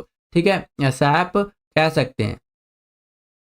और क्या चीज़ है भैया, उपलब्ध प्रौद्योगिकी की जानकारियों का उपयोग शिक्षा, स्वास्थ्य, कृषि, पर्यावरण आदि जैसे जन समुदाय की उन्नति करके लिए मददगार होता है। तो आज के टाइम पे जो हमारी टेक्नोलॉजी अवेलेबल है हमारे पास, तो उससे हम डिफरेंट डिफरेंट सेक्टर्स के अंदर और लोगों को हेल्प कर सकते हैं। और भी कुछ चीज़ें यहाँ पर दी गई है, वीडियो पॉज करके आप यहाँ पर रीड कर सकते हैं बच्चों। चलिए, वेरी गुड वेरी गुड। 131 बच्चे वॉचिंग पर है, क्या बात है। और 125 लाइक आपने करवा दिया, वेरी गुड। चलिए, 7 बज चुके हैं। ठीक है, सेम यही क्वेश्चन इंग्लिश मीडियम में इस तरह से रहेगा, ये आप अपनी स्क्रीन पर देख सकते हैं इस तरह से कि what are the required features of development communication. तो आंसर आपको इस प्रकार से लिखना है बच्चों। चलिए, परफेक्ट परफेक्ट। 147 बच्चे वॉचिंग पर है। सेम यही क्वेश्चन इंग्लिश मीडियम में इस तरह से है और आंसर इस प्रकार से लिखते हुए चलना है बच्चों आपको। ठीक है, नेक्स्ट यहाँ पर 13वां क्वेश्चन देखिए क्या है कि आईसीटी का उपयोग विकास संचार के सशक्तिकरण उपकरण के रूप में किया जाता है। इसके 6 उपयोग बताइए। तो इसके 6 उपयोग बता देते हैं। आईसीटी मुख्य रूप से लोगों को computer, video, telephone, fax machine, mobile phone, radio, television, उपग्रह संचार द्वारा सूचना पहुंचाने का एक तरीका है। ठीक है, आईसीटी क्या है बच्चों, एक तरह से यहाँ पर सूचना पहुंचाना, इंफॉर्मेशन देने का एक तरीका है बच्चों। ठीक है, और साथ ही साथ आप लिख सकते हैं, सर 99 के सैंपल पर है, हाँ बिल्कुल बिल्कुल। चलिए, साथ ही साथ ये भी लिख सकते हैं कि मोबाइल फ़ोन के प्रयोग ने दुनिया छोटी कर दी। आज के टाइम पे आपको पता है मोबाइल फ़ोन के प्रयोग से क्या हुआ है, दुनिया छोटी हो गई है बहुत ज़्यादा। आप जो है हमारी वीडियो ये बहुत दूर से बैठ के देख सकते हैं, तो एक तरह से दुनिया छोटी हो गई ना। आप मान लीजिए इंडिया में बैठे हैं, आपका दोस्त अमेरिका में बैठा है, तो इंडिया में बैठे बैठे आप अपने अमेरिका वाले दोस्त से बात कर सकते हैं। सोचिए, कहाँ वो इतने समुंदर पार बैठा हुआ है और कहाँ आप यहाँ इंडिया में बैठे बैठे उससे बात कर पा रहे हैं। तो इसका मुख्य कारण क्या है, तो मुख्य कारण यही है बच्चों कि आप यहाँ पर मोबाइल फ़ोन इस्तेमाल कर रहे हैं। तो यहाँ पर वही बताया गया है, मोबाइल फ़ोन ने यहाँ पर दुनिया को बहुत छोटा कर दिया है। कोविड-19 महामारी के दौरान मोबाइल फ़ोन ने बाज़ारों, सामाजिक व्यापार और सार्वजनिक सेवाओं को सक्षम और सुगम बनाया। तो कोरोना के टाइम पे मोबाइल फ़ोन ने यहाँ पर बाज़ारों की बहुत ज़्यादा हेल्प की थी बच्चों।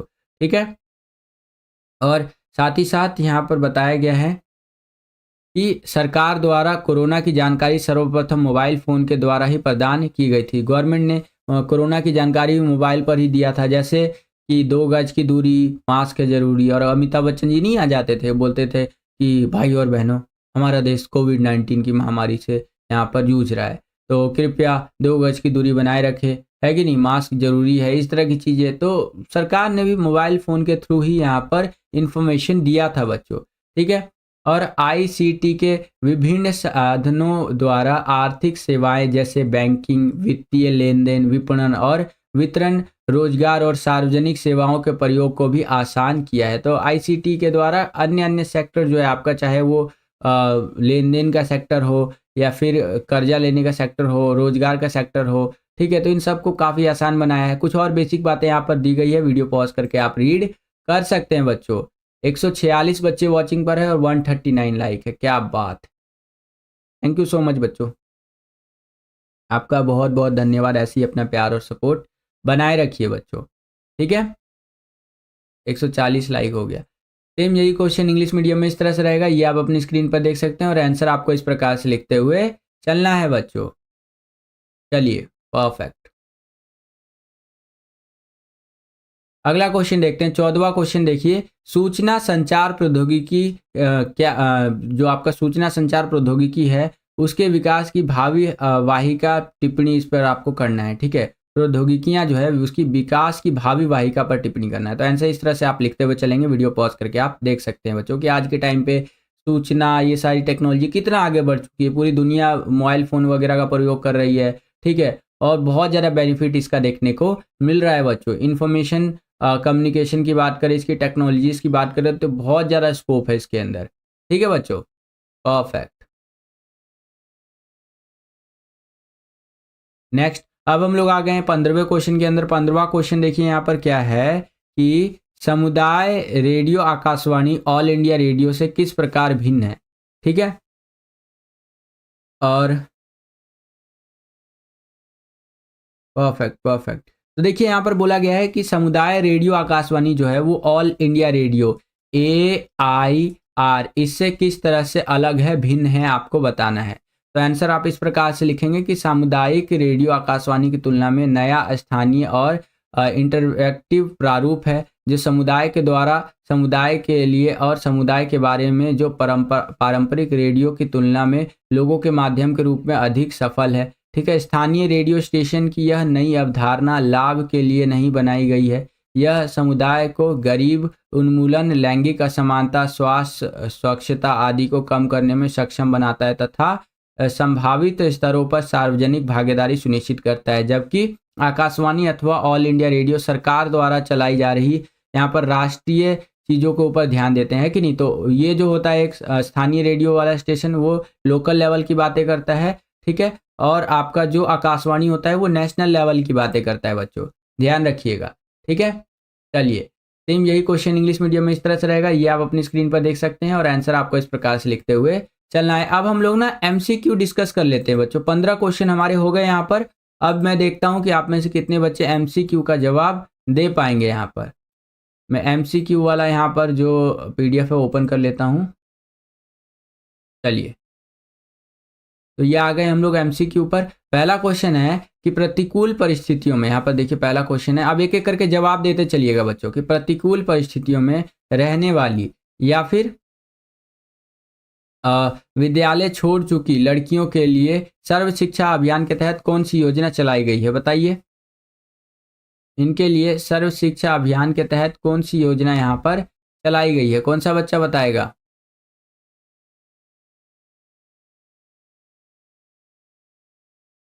है कोई नौजवान? एक एक करके टोटल 10-15 MCQ डिस्कस कर लेते हैं। ए होगा सर, वेरी गुड। KGBV का फुल फॉर्म क्या होगा, कौन सा बच्चा बताएगा। KGBV का फुल फॉर्म क्या होगा,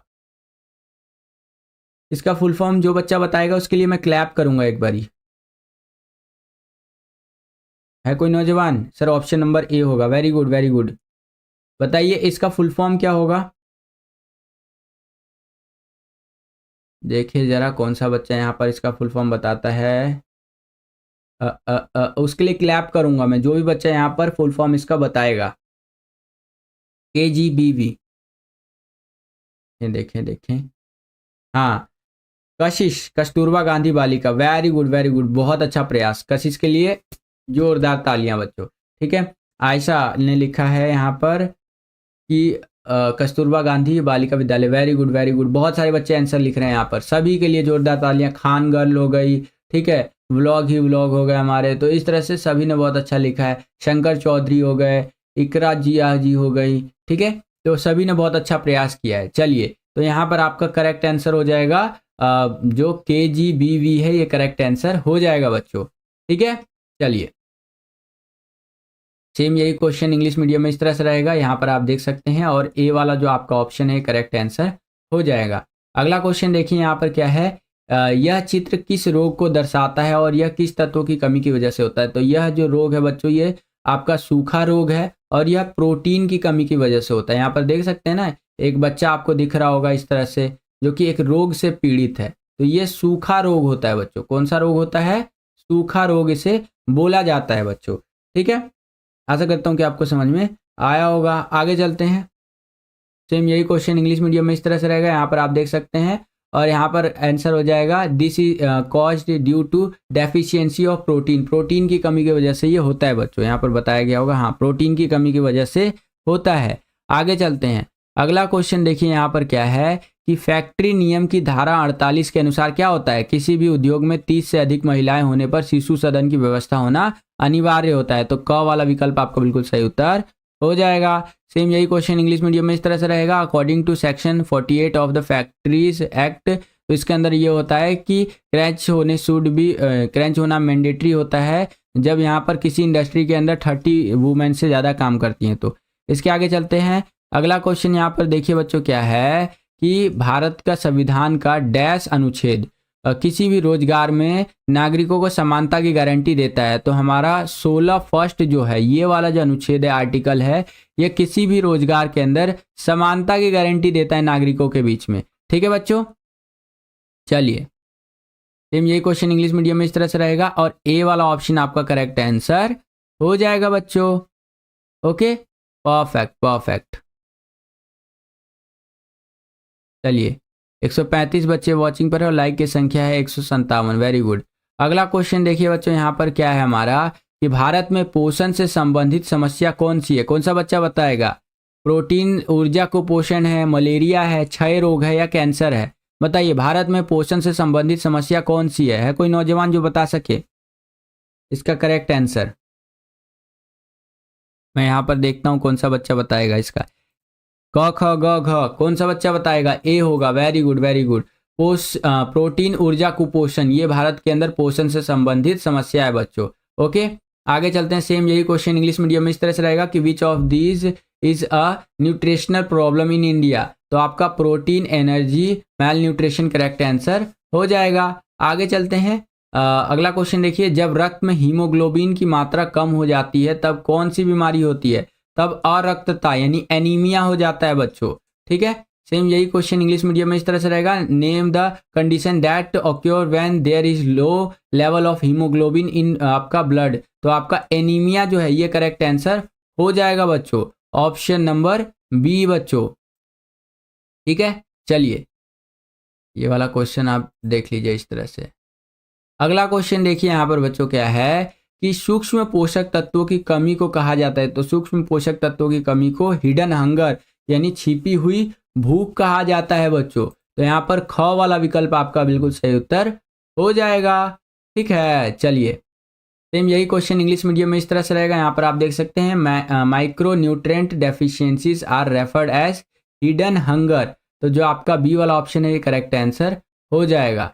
नेक्स्ट, अल्प पोषण के क्या परिणाम हो सकते हैं? तो अल्प पोषण का परिणाम क्या हो सकता है? कौन सा बच्चा बताएगा यहाँ पर?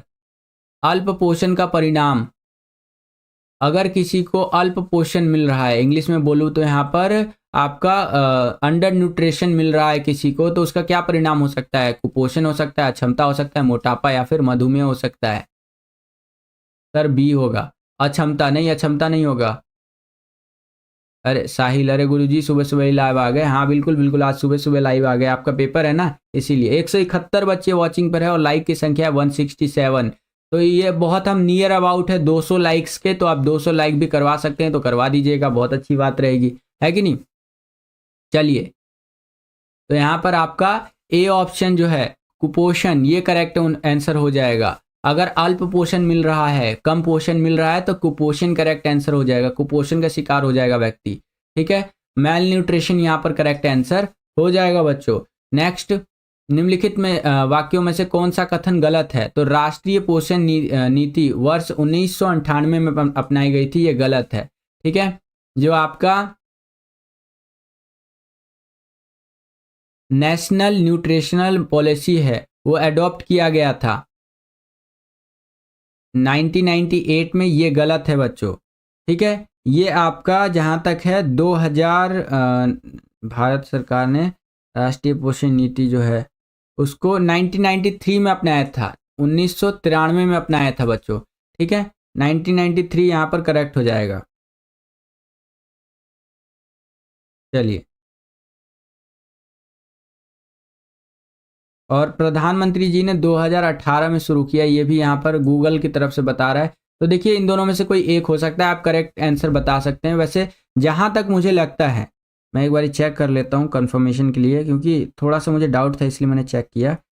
तो देखिए इसका आपका करेक्ट आंसर हो सकता है अल्प पोषण, ठीक है, राष्ट्रीय पोषण, ठीक है। तो इसका मुझे लग रहा है कि 1993 होगा बच्चों, ठीक है, 1993 में यहाँ पर अपनाया गया था बच्चों, ठीक है, 1993 में। चलिए चलिए, वेरी गुड, 1993 में अपनाया गया था ये। ओके सर, मुझे डर लग रहा है। डरने की कोई बात नहीं है, हम हैं तो क्या डरना है। चलिए, परफेक्ट परफेक्ट, 1993 यहाँ पर करेक्ट आंसर होना चाहिए आपका। आगे चलते हैं। यहाँ पर देखिए, ये जवाब दीजिए मुझे कमेंट में, यह चित्र किस रोग को दर्शाता है और यह किस पोषण तत्व या पोषक तत्वों की कमी से होता है। इस चित्र के अंदर आप देखेंगे तो आपको एक तरह का रोग दिखाया गया है जो आंखों से संबंधित है बच्चों। किससे संबंधित है? आंखों से संबंधित है। ये देख रहे हैं, आंख यहाँ पर पूरा का पूरा दिखाया गया है बच्चों। तो आप बताइए मुझे कि यह रोग कौन सा है और यह किस पोषण की कमी की वजह से होता है। कौन सा बच्चा बताएगा? विक्की प्रजापति सर, सुनो, बिल्कुल बिल्कुल बताइए ये कौन सा रोग है। यस सर, 1993, हाँ बिल्कुल 1993 में हुआ था। रतौंधी, क्या बात है। और कोई नौजवान बता सके इसका जवाब? और कोई नौजवान? विटामिन ए की कमी की वजह से, हाँ जहां तक मुझे भी लग रहा है रतौंधी है बच्चों आपका, ठीक है, रतौंधी जो देखिए मोस्टली विटामिन ए की कमी की वजह से होता है। तो ये इस तरह से हो सकता है बच्चों, ठीक है। आगे चलते हैं। अब यहाँ पर कुछ प्रोसेस फूड के एग्जाम्पल दे रखे हैं, ये आप अपनी स्क्रीन पर देख सकते हैं, प्रोसेस फूड है, ठीक है, ये इस तरह से आप देख सकते हैं। इसके आगे चलते हैं। अगला क्वेश्चन देखिए, धूप में सुखाना खाद्य संरक्षण का सबसे पुराना तरीका है। यह खाद्य संरक्षण के कौन से सिद्धांत पर आधारित होता है? कौन सा बच्चा बताएगा? यह खाद्य संरक्षण के किस सिद्धांत पर आधारित होता है? धूप में सुखा करके चीजों को प्रिजर्व करना। है कोई नौजवान जो बता सके? धूप में सुखा करके चीजों को प्रिजर्व करना, ये किस सिद्धांत पर आधारित होता है आपका? तो यहां पर जो आपका करेक्ट आंसर हो जाएगा वो हो जाएगा जल को हटाना, ठीक है। जल को हटाएंगे हम लोग धूप में सुखा करके ताकि चीजों को प्रिजर्व कर सके। चलिए सर जी, रात को मैसेज किया था, एक्सेप्ट कर लेना, बिल्कुल बिल्कुल कर लेंगे। अजी good morning, good morning, good morning सभी को, ठीक है। तो जल को हटाना ये हमारा यहाँ पर हो जाएगा करेक्ट आंसर, ठीक है। सेम यही क्वेश्चन इंग्लिश मीडियम में इस तरह से रहेगा, ये आप अपनी स्क्रीन पर देख सकते हैं बच्चों कि sun drying is the oldest method of food preservation, which principle of food preservation is involve in it. तो आपका रिमूवल ऑफ वाटर जो है ये करेक्ट आंसर हो जाएगा बच्चों, ठीक है। यहाँ पर 189 बच्चे वॉचिंग पर है और हम लोग बहुत ज़्यादा पास है 200 लाइक्स के, ठीक है। ऑलरेडी हमारा यहाँ पर 191 लाइक हो चुका है, 191 लाइक हो चुका है। केवल हमें 9 लाइक की ज़रूरत है, हम लोग 200 लाइक को टच कर जाएंगे बच्चों। तो यहाँ पर लाइक की संख्या आप बढ़ा सकते हैं, अपना अंगूठे को थोड़ा सा मेहनत करवा सकते हैं, ठीक है जी, जल्दी करवा दो, रेडी भी होना है। ओके ओके, चलिए अगला एग मार्क। देखिए एग मार्क के बारे में समझ लीजिए, और ये आपका आईएसआई मार्क है, या निशान याद रखिएगा। ये वाला जो मार्क आप यहाँ पर देख रहे हैं ये आईएसआई मार्क है। मोस्टली चीज़ों पे आपको देखने को मिलेगा, जैसे कोई बर्तन देखेंगे तो आईएसआई मार्क पे दिखेगा, है कि नहीं। कोई चीज़ लोहे का चीज़ देखेंगे उस पर आईएसआई मार्क आपको देखने को मिलेगा, ठीक है। ये आईएसआई मार्क है। पानी के बोतल पे भी आईएसआई मार्क होता है, और ये वाला जो मार्क आप देख रहे हैं ये एग मार्क होता है बच्चों, इसको समझिए। एग मार्क क्या होता है? भारत सरकार के कृषि मंत्रालय के अधीन विपणन एवं निरीक्षण निदेशालय द्वारा कृषि उत्पादों जैसे कच्चे व संसाधित चीजों के ऊपर प्रमाणीकरण के लिए यानी सर्टिफिकेशन के लिए एक स्वैच्छिक योजना है ये, ठीक है। तो ये एक तरह का लोगो है जो गवर्नमेंट ऑफ इंडिया के थ्रू जो है मतलब एक तरह का स्टैंप है जो दिया जाता है, ठीक है बच्चों।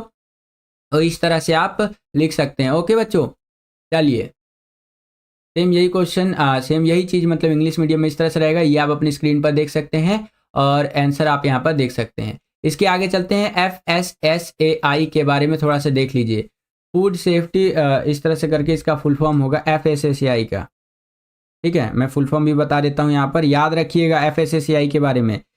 FSSAI का फुल फॉर्म होता है food safety and standards authority of India. ये कब बना था हमारा? तो ये बना था बच्चों 2006 के अंदर। भारत सरकार ने इसको बनाया था ताकि खाद्य सुरक्षा को सुनिश्चित कर सके। इसके उद्देश्य अगर पेपर में आ जाएगा तो ये रहे इसके उद्देश्य, यहाँ पर आप देख सकते हैं। ठीक है, खाद्य पदार्थों से संबंधित नियम कायदा कानून बनाना, ये सारा काम कौन करता है? सारा काम यही करता है। ठीक है, FSSAI करता है। ओके बच्चों, यहाँ पर आप देख सकते हैं, काफी इंपॉर्टेंट है, ध्यान रखिएगा ये। ठीक है, चलिए परफेक्ट। इसके आगे चलते हैं। ये कुछ स्टैम्प्स है बच्चों जो आप यहाँ पर देख लीजिए। यहाँ पर कुछ प्रमाण के लिए ये स्टैम्प दिए जाते हैं, जैसे HACCP, तो इसका फुल फॉर्म होता है hazard analysis critical control point, यहाँ पर आप देख सकते हैं। इसके अगला है हमारा यहाँ पर GMP यानी कि गुड मैन्युफैक्चरिंग प्रैक्टिस। ठीक है, GMP क्वालिटी, GMP सर्टिफाइड, कई सारा प्रोडक्ट आप देखे होंगे। इसके अगला है हमारा यहाँ पर GHP। ठीक है, GHP सर्टिफाइड चीजें भी आती हैं बच्चों, कई जगह मार्केट में आपने देखा होगा GHP सर्टिफाइड चीजें भी देखने को मिलती हैं। इसके अगला आप यहाँ पर देख सकते हैं वो है हमारा ISO सर्टिफाइड। तो ISO सर्टिफाइड प्रोडक्ट भी हमें देखने को मिलता है बच्चों, कई जगह मार्केट में आप देखेंगे तो ISO सर्टिफाइड चीजें आपको देखने को मिलेंगी। ठीक है बच्चा बाटी, चलिए वेरी गुड वेरी गुड। अब हम कुछ और चीज़ों को थोड़ा सा डिस्कस कर लेते हैं। यहाँ पर मैंने आपका सपोर्ट मटेरियल खोल लिया है, तो इसको भी थोड़ा सा डिस्कस कर लेते हैं बच्चों। ठीक है, जस्ट अ सेकेंड।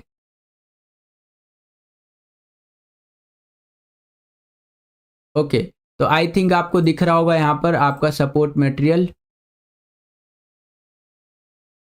यहाँ पर देखेंगे, अगर ध्यान से अगर देखने का प्रयास करेंगे तो भारत का यहाँ पर हस्तशिल्प चित्रकला के उदाहरण दे रखे हैं। जैसे 16 शिल्प उड़ीसा का, देखिए इस तरह से आ गया ना अगर आपका, तो ये 16 शिल्प है, ये देख रहे हैं आप अपनी स्क्रीन पर, ये 16 शिल्प चित्रकला है। चित्रकला कह रहा हूँ, हाँ इसी का उदाहरण है आपका, सॉरी चित्रकला ही है उड़ीसा का। अगला है चन्नपट की मूर्तियां जो कि कर्नाटक से संबंधित है, वो इस तरह से रहेगा। अगला पत्थर की मूर्ति कला जो कि राजस्थान से संबंधित है, बुद्ध जी वाला देख रहे हैं, ये देख लीजिए इस तरह से। ठीक है, ये सारी चीजें इंपॉर्टेंट है, लास्ट टाइम रिवीजन करवा रहा हूं बच्चों, बिल्कुल ध्यान से देखते हुए चलिएगा। इनमें से काफी सारी चीजें आने की संभावना रहती है, जो लास्ट टाइम हम रिवीजन करते हैं ना, इसी में से बहुत सारी चीज आ जाता है कई बार। ये आज तक के इतिहास में देखा गया, इसी तरह से हमारा कंसेप्ट चलता है पूरा का पूरा। ठीक है बच्चों, इसके आगे चलते हैं। अगला देखिए, चित्रकला की बात करें तो यहाँ पर वारली चित्रकला महाराष्ट्र की बात इधर कर रखी है पूरा का पूरा। फिर आपका कठपुतली कला राजस्थान, देख सकते हैं ये कठपुतली कला राजस्थान है बच्चों। ठीक है, आगे चलते हैं। कुछ और चीजें एकदम फटाफट क्विक रिवीजन करवा देता हूं आपको। यहाँ पर देखेंगे तो यहाँ पर नारियल शिल्प दिखा रखा है, ये जो आप देख रहे हैं ना, ये नारियल शिल्प है बच्चों। ओके, और ये केरल से संबंधित है। अगला बांस शिल्प आप यहाँ पर देख सकते हैं, जो कि यहाँ पर असम से संबंधित है। ठीक है, इसके नीचे चले तो काशिदगारी कश्मीरी गुजराती शिल्प, यहाँ पर आप देख सकते हैं इस तरह से दिखाया गया है, जो हाथों से नहीं बनाया जाता डिजाइन वगैरह, वो सारा चीज यहाँ पर दिखाया गया है बच्चों। ठीक है, हाँ चलिए परफेक्ट परफेक्ट। इसके आगे चलते हैं। यहाँ पर देखिए पेपर मैसी कश्मीर से संबंधित है, ये देखिए यहाँ पर, ये जो है ना पेपर मैसी है, ये देख लीजिए ये। ठीक है, इसके आगे चलते हैं। अगला देखिए, समुद्री सीपियों से शिल्प जुड़ा हुआ, जो कि गोवा और अंडमान से संबंधित है, ये आप अपनी स्क्रीन पर देख सकते हैं। इसके अगला है मंदिर की छत पर की गई टेराकोटा व रंगों द्वारा चित्रकला, ये आप अपनी स्क्रीन पर देख सकते हैं बच्चों। ठीक है, तो इनको देखते हुए चलिए और कुछ चीजें यहाँ पर डिस्कस मैं आपसे कर लेता हूँ। कुछ सर्टिफिकेशंस के बारे में बात कर लेता हूँ आपसे मैं, ठीक है, जो कि इंपॉर्टेंट है आपके पेपरों के लिए। अच्छा, फुल फॉर्म वगैरह देख लीजिए यहाँ पर एक बारी। कुछ कुछ इंपॉर्टेंट फुल फॉर्म है यहाँ पर, एक बारी उसको देख लीजिए।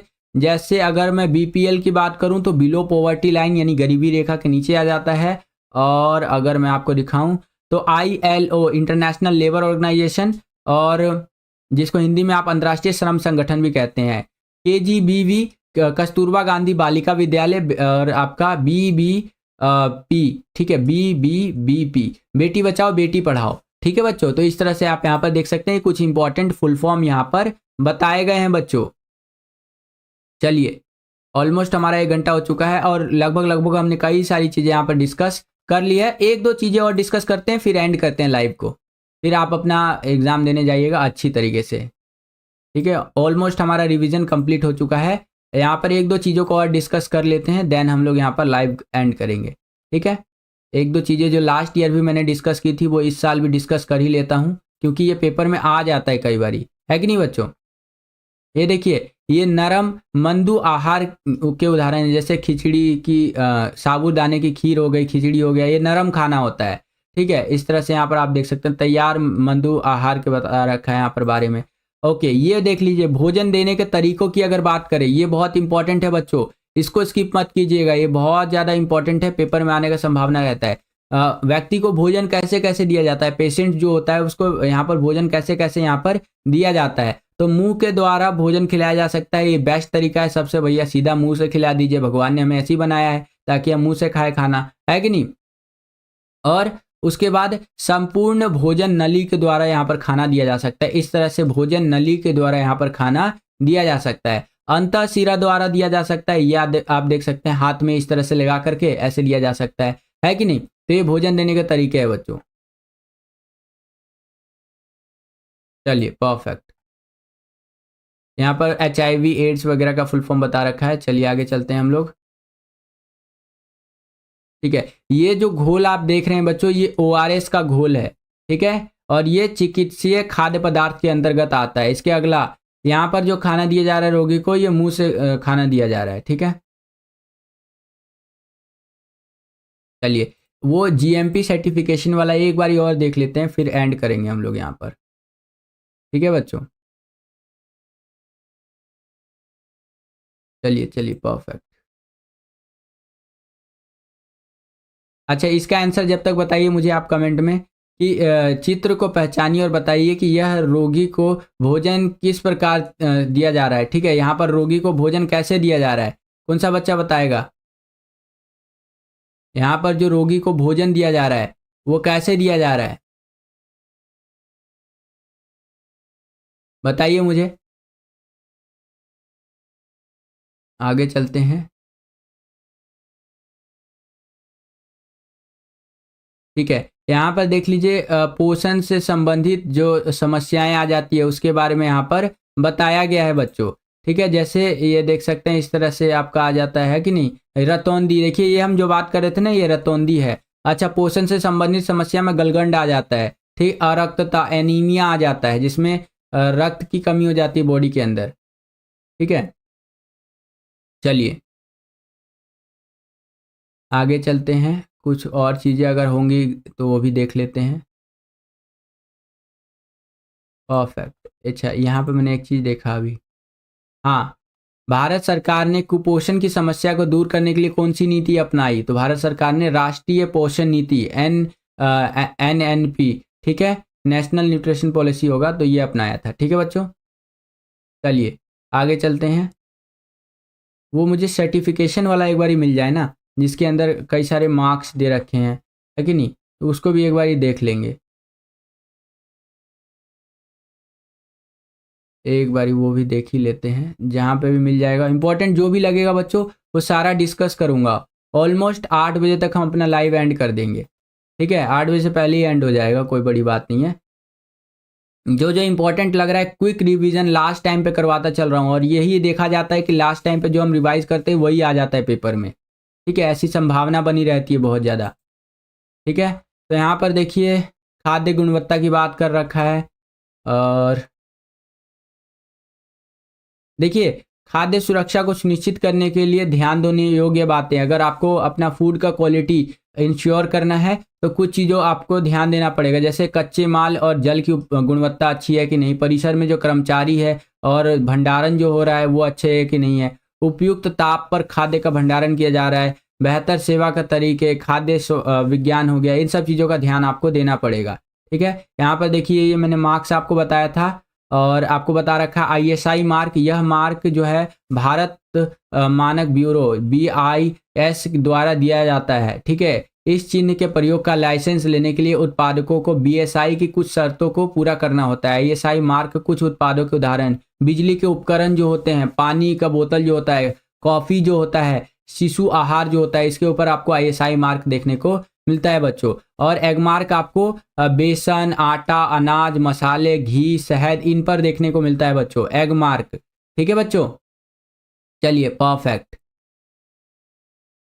कुछ और चीज़ें देख लेते हैं। यहाँ पर FSSAI के बारे में मैंने बता दिया, इन सब सर्टिफिकेशंस के बारे में मैंने बता दिया आपको, ठीक है। और लगभग हमारा रिवीजन हो गया कंप्लीट। जीविकाओं के अवसर ये दे रखे हैं। चलिए तो एंड करते हैं बच्चों, इनफ हमारी तैयारी हो चुकी है। तो बस बच्चों यही था आज का ये वीडियो। आशा करता हूँ आपको ये वीडियो पसंद आया होगा। अगर आपको ये वीडियो पसंद आया तो इस वीडियो को ज़्यादा से ज़्यादा लाइक कीजिए। जितना ज़्यादा वीडियो को आप लाइक करेंगे उतना ज़्यादा हमारा मोटिवेशन बढ़ता है इसी तरह की वीडियोस को बनाने के लिए। चैनल पर अगर आप नए आ गए हैं, अभी तक आपने सब्सक्राइब नहीं किया है तो सब्सक्राइब कर लीजिए। इसी तरह की वीडियोस हम आपके लिए लेकर के आते रहते हैं। और आपका हमारा जर्नी अभी कुछ दिन और चलेगा, उसके बाद हम देखते हैं आगे की भी वीडियोस हम आपके लिए ज़रूर अपलोड करेंगे कि आफ्टर 12th क्या करें, इस तरह के टॉपिक्स के ऊपर भी वीडियो ज़रूर आएगी।